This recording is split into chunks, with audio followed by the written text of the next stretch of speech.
Student Voice Team and advisor with the National Civic League. Hi, Vishali. It's nice to meet you. Thanks so much for having me on today. So I guess my first question is, what specific goals and aspirations drive the work you engage in? I'd say that the specific goals and aspirations that I have, especially those that drive my work, is advocating on behalf of young people and achieving tangible reform and advocacy on behalf of my peers, especially those who are students. I think so often so many students are obviously preoccupied with school. And so I think that there's a moral obligation for those of us who have more capacity to advocate on behalf of those who have less capacity, and also just generally advocate on shifting power toward young people. Wow, that sounds amazing. I guess, what motivated you to be involved in this type of work? I would definitely say the values that were distilled down to me from my parents of being civically minded. I've always been a civically minded person and an advocate of any community that I'm a part of, and hopefully also an advocate of communities that I'm not a part of, always wanting to try to make the world a better place. Also, a huge value of mine is just democracy. I try to democratize anything that I'm a part of, and also try to shift the organizations and institutions that I'm a part of to being more democratic as well. Do you plan to go into politics or law? Yeah, so I'm going to be studying ethics, politics, and economics in college. I'm hoping to pursue law after I graduate college, and I think that'll be kind of interesting. So, Wow, that sounds really good. I guess when reflecting on your work, what are some of the most formidable challenges you've encountered, and how did you navigate through them?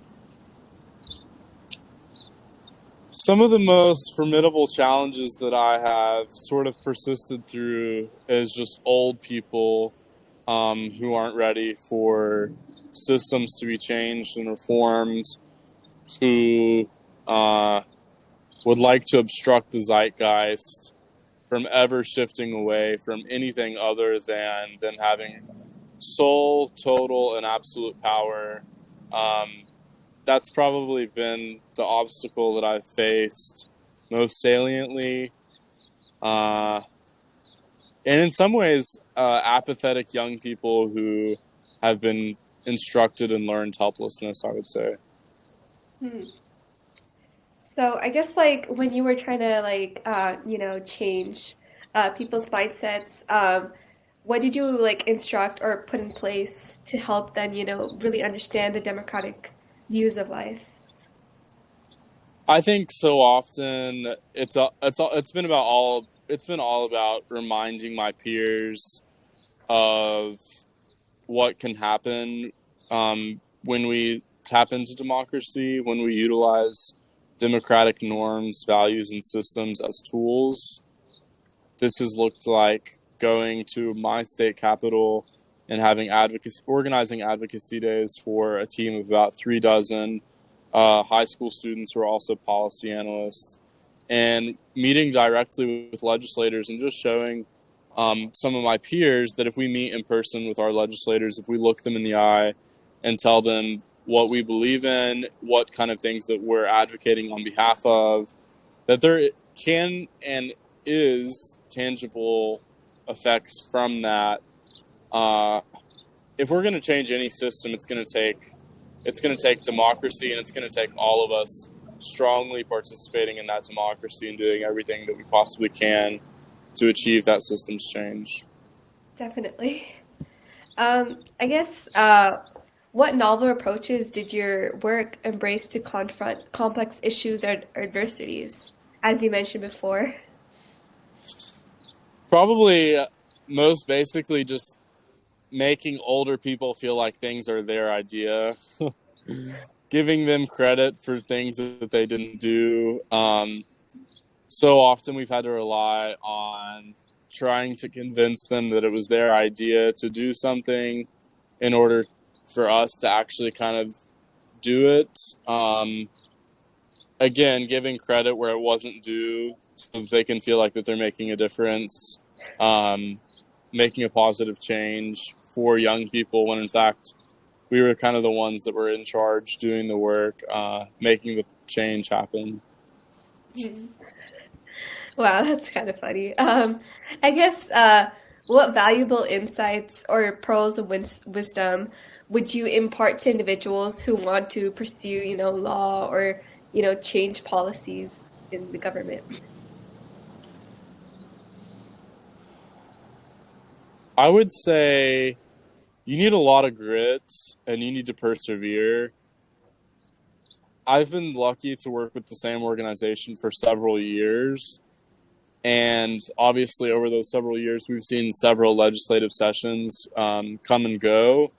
And sometimes it takes an attempt at implementing a policy change multiple times across multiple years to be successful. And advocating for something one time is not a strategy. It takes a systemic and long-held initiative to achieve a lot of things, and I think you have to stick with it. You have to be serious about achieving the systems change that you're advocating for. Mm-hmm. What that also means, practically speaking, is you really have to believe in what you're advocating for, because if you don't, it's going to be impossible to stick with that advocacy for multiple years. And so find what you're really passionate about and really go deep into that for several years, so that you can hopefully maybe not achieve a lot, but maybe achieve something really formidable with respect to something that you're passionate about. So, like, kind of just like, persevering through all the struggles.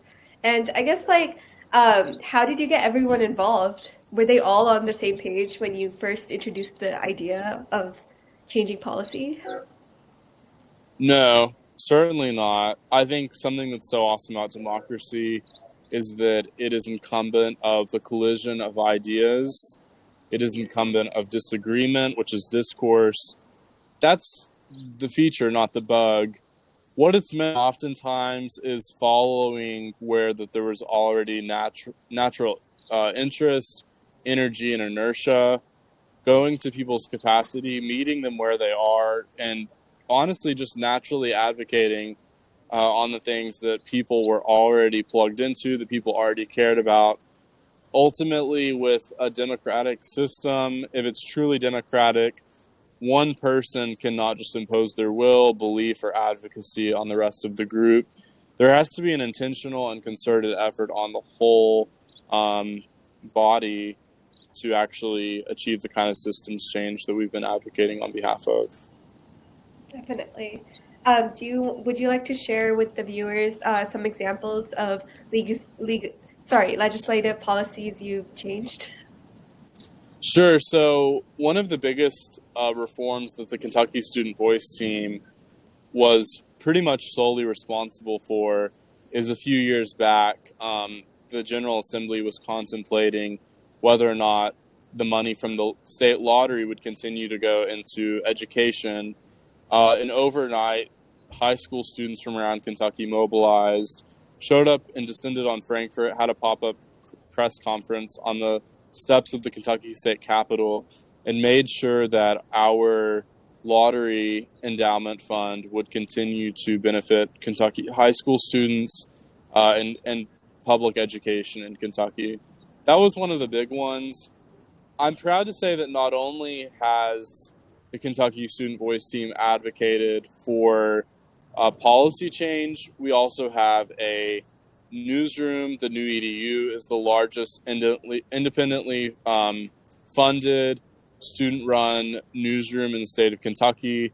And we also have education research, which is pretty incredible and has a kind of outreach that really no other organization has been able to do at a statewide level around our country. In the past, we've had as many as 10 and 11,000 Kentucky's high school students respond to our research surveys, ranging from all 120 Kentucky counties, which I think is really impressive. This is really a rare feat, and it's actually caused us to receive recognition from some of the largest philanthropy organizations in the United States.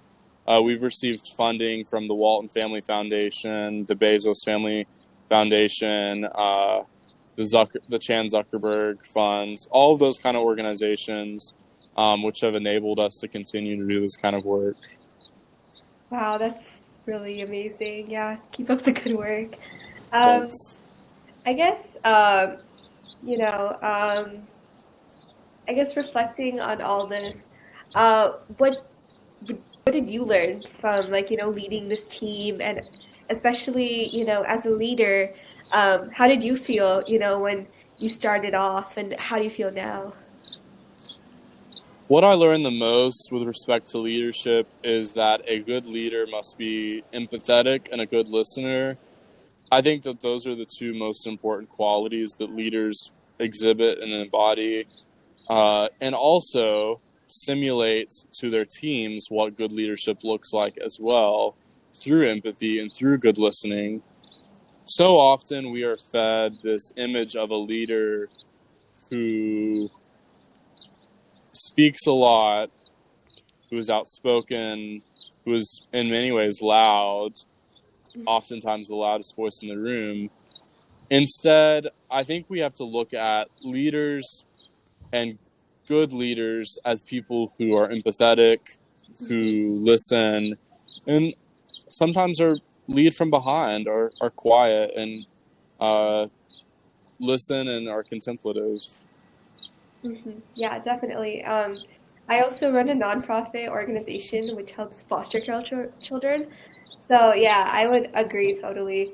And I feel like, I think the biggest thing I learned was like, utilizing all the resources you have.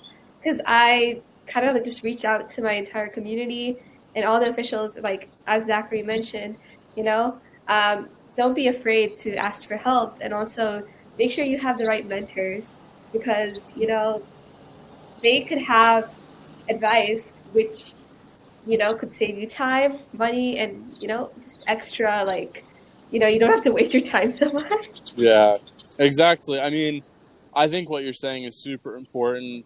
We have to have a lot of consideration over the resources and the energy that we're exerting because Hmm. there are so many important things going on. We need to kind of channel the energy and resources that we can into the things that we really care about and the things that we're passionate about.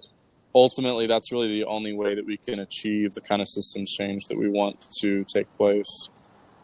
Yeah, definitely. Yeah. And as for like, especially you're still going to school, right? So it's going to be like you have all the coursework, and plus you want to achieve like, it's quite really amazing that all that you've achieved at like going to school as well. So I would also advise people to create a really nice time management like time managed schedule where you have a list of activities that you pursue every day. Did you manage one throughout, your journey? I think what I've been most lucky to do is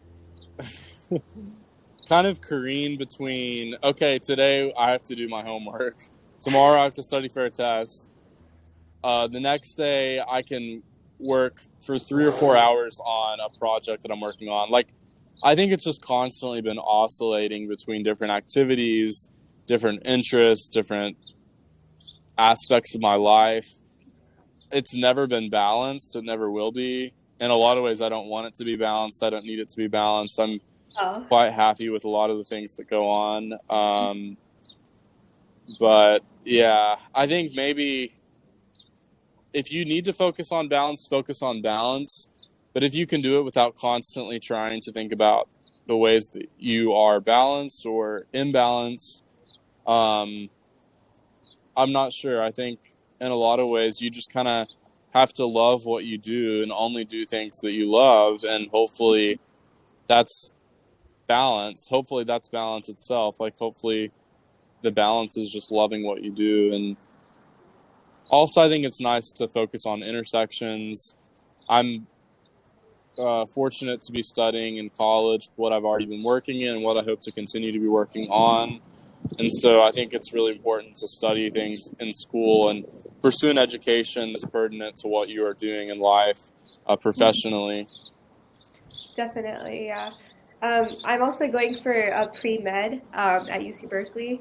So, yeah, I totally agree. You know, you should do what your passions are, and also like don't just be limited to, because like I know, especially from my background, most people tend to do engineering or medicine, and there's like a variety of options out there where people they might not be happy with their career and they want to switch. So I feel like, just doing with not what you're told, but what you actually believe in.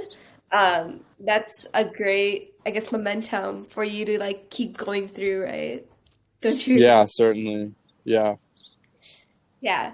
I guess, do you have any last advice or, any last words that you'd like to impart on our viewers? I think to reiterate some of the advice I gave earlier and to double down on it, pursue what you're passionate about, love it. If you don't love it, don't pursue it. If it's not your passion, don't pursue it.